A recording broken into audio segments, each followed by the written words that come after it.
ഇന്ന് കുട്ടികൾക്കും അതുപോലെ മാതാപിതാക്കൾക്കും പൊതുവെ കുട്ടികളുടെ ഭാവിയെക്കുറിച്ച് ചിന്തിക്കുമ്പം വളരെയേറെ ആശങ്കയുണ്ട്.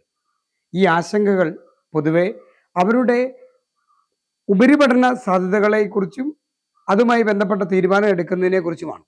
അങ്ങനെ നോക്കുമ്പോൾ വർഷങ്ങളായി കുട്ടികളുടെ മേഖലയിൽ അവർക്ക് കരിയർ കൗൺസിലിങ്ങും അസസ്മെൻറ്റും ക്ലാസ്സുകളും എടുക്കുന്ന ഒരാളെന്ന നിലയിൽ എനിക്ക് ബോധ്യമായിട്ടുള്ള ഒരു കാര്യം, കുട്ടികളുടെ ഒരു കരിയറിൻ്റെ ഏറ്റവും നിർണായകമായ അവരുടെ തീരുമാനമെടുക്കാൻ സഹായിക്കുന്ന മൾട്ടിപ്പിൾ ഇൻ്റലിജൻസ്, ആ ഇൻ്റലിജൻസുകൾ എന്താണെന്ന് പൊതുവെ അറിയത്തില്ലാത്തത് കൊണ്ടാണ്, അതെങ്ങനെ അസസ് ചെയ്യാം എന്ന് ആ ധാരണയില്ലാത്തത് കൊണ്ടാണ് അങ്ങനെ സംഭവിക്കുന്നത്.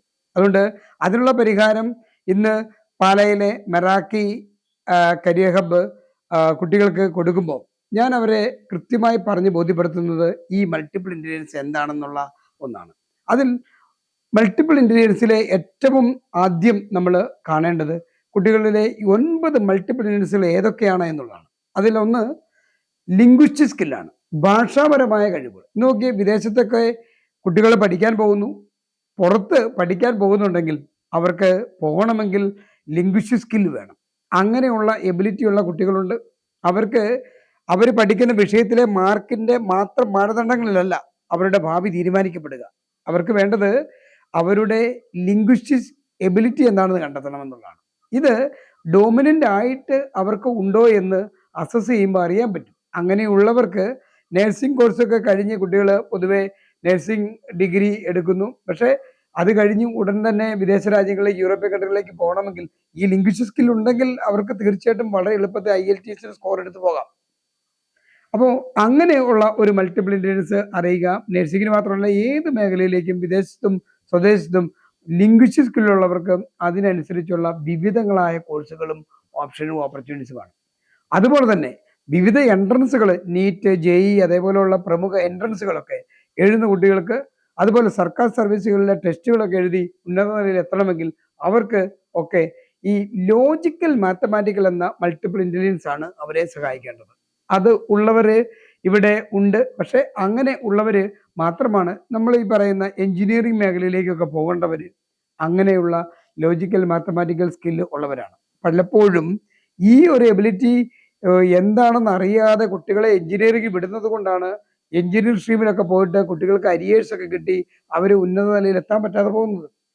അതുകൊണ്ട് അതില്ലാത്ത കുട്ടികളെ ആ മേഖലയിലേക്ക് നമ്മൾ നിർബന്ധിച്ച് വിടേണ്ടതില്ല. അപ്പോൾ അതേപോലെ മറ്റൊരു മൾട്ടിപ്പിൾ ഇൻ്റലിജൻസ് ആണ് മ്യൂസിക്കൽ സ്കില്ല്. നന്നായിട്ട് സംഗീത വാസനയുള്ള കുട്ടികളുണ്ട്. മ്യൂസിക്കൽ എന്ന് പറയുന്നത് ഒരു നമ്മുടെ നാട്ടിൽ പൊതുവേ അതൊരു പാട്ടിൻ്റെ ലഹരിയുമായിട്ട് മുമ്പോട്ട് പോകുന്നത് മാത്രമല്ല, അതുമായി ബന്ധപ്പെട്ടുള്ള കോഴ്സുകൾ എടുക്കാൻ അവരെ സഹായിക്കുന്നത് മ്യൂസിക്കൽ ഇൻ്റലിജൻസ് ആണ്. ആ ഇൻ്റലിജൻസ് ഉള്ള കുട്ടികൾക്ക് നോക്കൂ, അവർക്ക് പാട്ട് പാടാനും പാട്ട് ലിറിക്സ് എഴുതാനും അതിലൊക്കെ ഉപരി അവർക്ക് എന്താണ്, ഈവൻ സൗണ്ട് എഞ്ചിനീയറിംഗ് വരെയുള്ള ഉന്നതമായ ലണ്ടൻ സ്കൂൾ ഓഫ് മ്യൂസിക്കും ട്രിനിറ്റി കോളേജൊക്കെ പഠിക്കാൻ പറ്റും എന്നുള്ളതാണ്. ഇതുപോലെ മറ്റൊന്നാണ് ബോഡിലി കിനസ്തറ്റിക് എന്ന ഇൻ്റലിജൻസ്. ഈ ഇൻ്റലിജൻസ് ഉള്ളവരാണ് ഡിഫൻസിൽ, air force, navy, army, sports, games തുടങ്ങിയ എല്ലാ മേഖലയിലും ഉന്നതമായ നിലയിൽ കരിയർ ബിൽഡപ്പ് ചെയ്യാൻ അവർക്ക് സാധിക്കുന്നു എന്നുള്ളതാണ്. നമുക്ക് ശാരീരികമായ സ്കില്ലുള്ള കുട്ടികൾക്ക് സ്പോർട്സ് അങ്ങനെ ഒരു കൾച്ചറോ അങ്ങനെ ഒരു കൃത്യമായ പിന്തുണയോ ഇല്ലാത്തതിനാൽ ഒട്ടനവധി കുട്ടികൾക്ക് കൃത്യമായിട്ട് അവരുടെ മേഖല കണ്ടെത്താനും അവരുടെ പാഷൻ അനുസരിച്ച് മുമ്പോട്ട് പോകാനും പറ്റാതെ പോകാറുണ്ട്. അതുകൊണ്ട് ഈ ഒരു ഇൻ്റലിജൻസ് വളരെയേറെ നല്ല ഒരു ഇൻ്റലക്ച്വൽ അസസ്മെൻ്റ് ആണ്. അത് ഉള്ള കുട്ടികൾക്ക് അതുമായി ബന്ധപ്പെട്ടുള്ള ഓപ്പർച്യൂണിറ്റീസ് കണ്ടെത്തി പോകാവുന്നതേ ഉള്ളൂ. പിന്നെ മറ്റൊന്നാണ് ഇവർക്ക് സ്പേഷ്യൽ വിഷൻ, നന്നായി വരയ്ക്കാനും ഡിസൈൻ ചെയ്യാനുള്ള കഴിവ്. അതിനു പറ്റിയ പ്രീമിയർ ഇൻസ്റ്റിറ്റ്യൂട്ടുകളും അത്തരം പഠനം ഡിസൈൻ മേഖലയിലുള്ള കോഴ്സുകൾ, അതുപോലെ തന്നെ fashion technology, fashion designing, different കോഴ്സസും ഇൻസ്റ്റിറ്റ്യൂട്ടും നമുക്കുണ്ട്. അപ്പോൾ ഈ പറയുന്ന സ്പേഷ്യൽ വിഷ്വൽ എബിലിറ്റി ഉള്ളവർക്ക് അത്തരത്തിലുള്ള മേഖലയിലേക്ക് നമുക്ക് ധൈര്യമായിട്ട് പറഞ്ഞു വിടാം. എന്നാൽ മറ്റൊരു മൾട്ടിപ്പിൾ ഇൻ്റലിജൻസ് ആണ് ഇന്റർ പേഴ്സണൽ സ്കിൽ. ഇത് ആളുകളുമായിട്ട് സോഷ്യലായിട്ട് ഇൻട്രാക്ട് ചെയ്യാനുള്ള കഴിവാണ്. ഇവർ വളരെ എക്സ്ട്രോവേർട്ട് ആയിരിക്കും.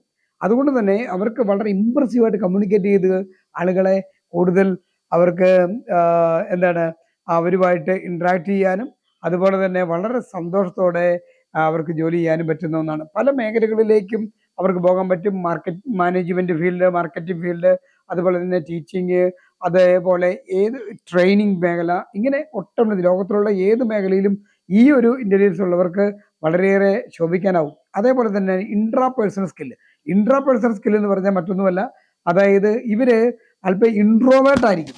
ഇൻട്രോവേർട്ട് ആണെങ്കിൽ എന്ത്, അവർ വെൽ പ്ലാൻഡ് ആയിട്ട് കൃത്യമായിട്ട് ഫോക്കസ്ഡ് ആയിട്ട് ക്ഷമയോടുകൂടി അവരുടെ എന്താണോ കോൺട്രിബ്യൂട്ട് ചെയ്യേണ്ടത് അത് ചെയ്യാൻ കഴിയും. ഇവരാണ് ശാസ്ത്രജ്ഞരാകേണ്ടവർ, ലബോറട്ടറിയിൽ നിന്ന് വർക്ക് ചെയ്യേണ്ടവർ. അങ്ങനെ വിപുലമായ ഒരുപാട് കോഴ്സുകളും ഓപ്പർച്യൂണിറ്റീസും അവരെ തേടി ഇവിടെ ഇവിടെ നമുക്ക് ഇന്ന് ലഭ്യമാണ്. അതനുസരിച്ച് അവർക്ക് മുമ്പോട്ട് പോകാൻ പറ്റും. മറ്റൊന്നാണ് നാച്ചുറിസ്റ്റിക്.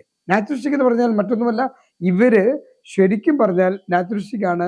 പ്രകൃതിയോടൊരു സ്നേഹമുള്ളവര്, അതുപോലെ പക്ഷിമൃഗാദികളെ സ്നേഹിക്കുന്നവര്, അതിനെ വളർത്തുന്നവര്, പരിപാലിക്കുന്നത്. അങ്ങനെയുള്ള നമുക്കറിയാം വെറ്റിനറി സയൻസും അതുപോലെ തന്നെ ഈ ഈ പറയുന്ന ബോട്ടണിയും എൻവയറമെന്റൽ സയൻസും ഒക്കെ പഠിച്ച് മുമ്പോട്ട് പോകേണ്ടത്.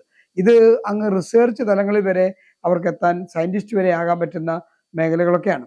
അതേപോലെ തന്നെയാണ് ഈ എക്സിസ്റ്റൻഷ്യൽ ഇന്റലിജൻസ് എന്ന് പറയുന്നത്. ഈ എക്സിസ്റ്റൻഷ്യൽ ഇന്റലിജൻസ് ഉള്ളവരാണ് വളരെ ഫിലോസഫിക്കലായിട്ട് കാര്യങ്ങൾ പറയുകയും അതേപോലെ തന്നെ വളരെ മികച്ച രീതിയിൽ തീരുമാനങ്ങൾ എടുക്കാനും വളരെ എന്താണ് ഉന്നത നിലയിലുള്ള കാര്യങ്ങളെ ചെറിയ വായിൽ നിന്നും വലിയ അഭിപ്രായങ്ങളൊക്കെ പറയുന്ന കുട്ടികളെ നമ്മൾ കണ്ടിട്ടുണ്ടാവും.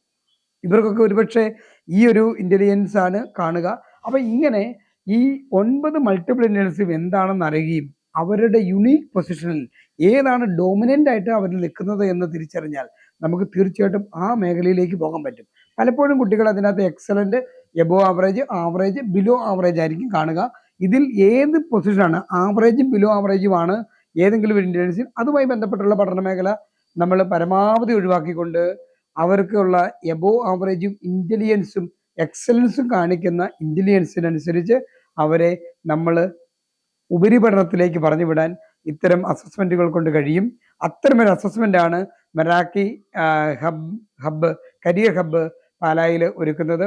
ആ ഒരു കാര്യം വളരെ സന്തോഷത്തോടെ മാസങ്ങളായി ഇപ്പോൾ കുട്ടികൾക്ക് ചെയ്തുകൊണ്ടിരിക്കുന്ന ഒരാളെന്ന നിലയിൽ, കുട്ടികളുടെ തീരുമാനമെടുക്കാൻ അവരെ സഹായിക്കുന്ന ഒരാളെന്ന നിലയിൽ ഒത്തിരി അഭിമാനപൂർവ്വം ഈ ഒരു അസസ്മെന്റിലേക്ക് കുട്ടികളും മാതാപിതാക്കളും കടന്നു വരണമെന്നാണ് എൻ്റെ ഒരു വിനീതമായ അഭ്യർത്ഥന. Thank you.